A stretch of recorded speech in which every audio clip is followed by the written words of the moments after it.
देर से आए पर दुरुस्त आए।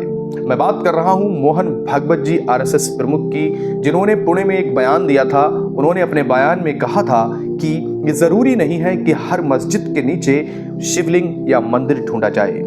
बात बाबरी मस्जिद की अलग थी, वो उनकी प्रतिष्ठा का सवाल था, लेकिन उसके बाद अब हर दिन जो नए नए मुद्दे सामने आ रहे हैं, यहाँ पर ऐसा महसूस होता है कि बहुत सारे नेता इन मंदिर और मस्जिद के मामलों में खुद को आगे बढ़ाकर हिंदू नेता घोषित करना चाहते हैं। जैसे ही उन्होंने ये बात कही थी, कुछ दिन तक तो खामोशी रही। लोगों ने उनके बयान की तारीफ भी की और उनके बयान की तारीफ करने वाले भी बहुत सारे लोग मिले, लेकिन अब उनके खिलाफ हिंदू संतों ने एक मोर्चा खोल दिया है। जैसा कि देखा गया है कि बहुत ही सम्मानित संत हैं हिंदुस्तान के अंदर, मिस्टर राम भद्राचार्य जी। उन्होंने अभी अभी आरएसएस प्रमुख के खिलाफ क्या कहा है, आप इस बात को सुनिए और गौर फरमाइए। ऐतिहासिक अपने ऐतिहासिक संपत्ति थोड़ी किसी को दे देनी चाहिए। ये मोहन भागवत का व्यक्तिगत बयान हो सकता है, ये सबका बयान नहीं है। वो किसी एक संगठन के प्रमुख हो सकते हैं, हिंदू धर्म के प्रमुख वो नहीं है कि उनकी बात हम मानते रहे। वो हमारे अनुशासक नहीं हैं, हम उनके अनुशासक हैं।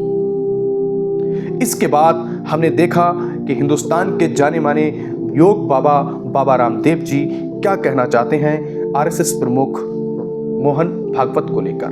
जो हमारे बड़े तीर्थ हैं, बड़े गौरव के स्थान हैं, उनके ऊपर तो कुछ निर्णय करना ही चाहिए, जिससे कि जिन आक्रांताओं ने सनातन का विध्वंस मचाया, उन पापियों के उस पाप का थोड़ा फल तो मिलना चाहिए। इस टाइम बीजेपी पार्टी बिल्कुल खामोश है।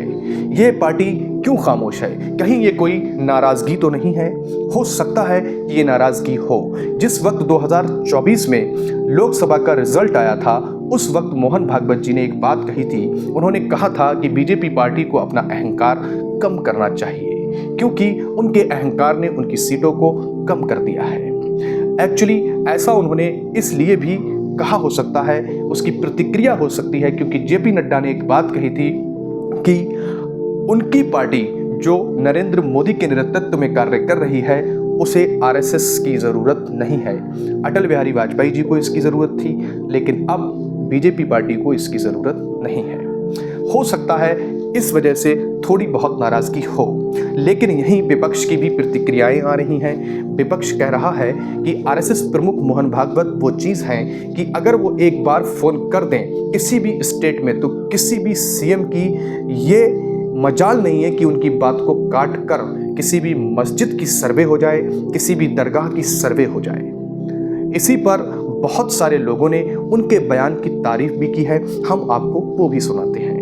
सबसे पहले मैं आपको सुनवाना चाहूंगा उन लोगों का बयान जिन्होंने मोहन भागवत के बयान का समर्थन किया है। सपा पार्टी की बहुत ही जिम्मेदार सांसद इकरा हसन, जो बहुत कम बोलती हैं, लेकिन जो भी बोलती हैं वो अपनी तरफ ध्यान केंद्रित कराने वाला बोलती हैं। उन्होंने मोहन भागवत जी के इस बयान का समर्थन करते हुए कहा, भले ही देर से आए हैं लेकिन दुरुस्त आए हैं।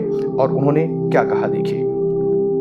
मंदिर मस्जिद को लेकर कहा कि अभी ये देश में स्वीकार नहीं है राम मंदिर के बाद कुछ लोगों को लगता है कि ये विवाद करके नेता बन सकते हैं, लेकिन ये गलत है। जी, पहली बार मैं उनकी बात से सहमत हूँ कि आज जो मांग है, वक्त की जो पुकार है, वो यही है कि हम लोग इन सब मुद्दों से ऊपर उठकर जो हमारे बुनियादी मुद्दे हैं, जो डेवलपमेंट के मुद्दे हैं, जो हमारे देश की प्रगति के मुद्दे हैं, उन पर सभी लोग मिलकर काम करें, तभी हम आगे बढ़ पाएंगे। तो पहली बार उनकी बात से मैं सहमत हूँ। हालांकि ये सब उन्हीं की प्रयोगशाला से चला है, लेकिन चलिए देर आए दुरुस्त आए। इसके बाद राम गोपाल यादव वह भी मोहन भागवत जी के बयान का समर्थन करते हुए नजर आए। उन्होंने भी कहा कि अगर हमें देश में आगे बढ़ना है तो ये मंदिर मस्जिद के झगड़े को पीछे छोड़ना होगा और देश की तरक्की के बारे में उन बुनियादी चीज़ों पर ध्यान देना होगा जो हमारे देश के लिए, भविष्य के लिए ज़रूरी हैं। सही है जो उन्होंने कहा है कि हर मस्जिद के नीचे मंदिर न खोजें, देश में अव्यवस्था पैदा होगी, लेकिन उनके शिष्य ये बात मान नहीं रहे। ये दुखद बात है कि जो सबसे बड़े नेता हों उनकी बात लोग न माने। उनको चाहिए कि रास्ते पे लाने के लिए कुछ अपने शिष्यों के खिलाफ कार्रवाई करें। अखिलेश यादव जी, समाजवादी पार्टी के प्रेसिडेंट, उन्होंने भी यहाँ पर मोहन भागवत जी के बयान को लेकर क्या कहा है, एक बार उनकी प्रतिक्रिया पर भी आप ध्यान दीजिए। विचारधारा भारतीय जनता पार्टी की अंडरग्राउंड विचारधारा है। भारतीय जनता पार्टी के लिए वो विचारधारा अंडरग्राउंड काम करती है, सुरंग खोद कर काम करती है। तो वो जो आज बात कही जा रही है, कम से कम उन्हें भारतीय जनता पार्टी के लोगों को समझाना चाहिए। अगर वो एक फोन भी कर दे मुख्यमंत्री जी को, तो कोई भी सर्वे और कोई भी ऐसा अब बात समझ में ये नहीं आती है, जैसा कि हम विपक्ष को देख रहे हैं, उनका मानना ये है कि मोहन भागवत जी बीजेपी, आरएसएस और हिंदू समाज के एक बहुत ही बड़े नेता हैं। उनका काम, उनका नाम पूरे देश के अंदर बहुत ही मजबूत है।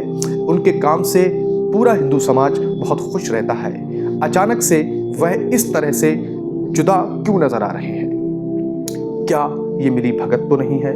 क्योंकि ऐसा इसलिए कहा जा रहा है, जब कभी भी इलेक्शन आता है उस वक्त आरएसएस पूरी तरह से बीजेपी की सपोर्ट करती हुई नजर आती है। अब देखते हैं आगे क्या होता है। आगे की जानकारी के लिए भी हमारे साथ बने रहिए। हम आपको देते रहेंगे अपडेट्स टाइम टू टाइम। अगर आपको हमारी वीडियो पसंद आई हो तो आप इसे लाइक करें, शेयर करें और सब्सक्राइब करें। Thank you.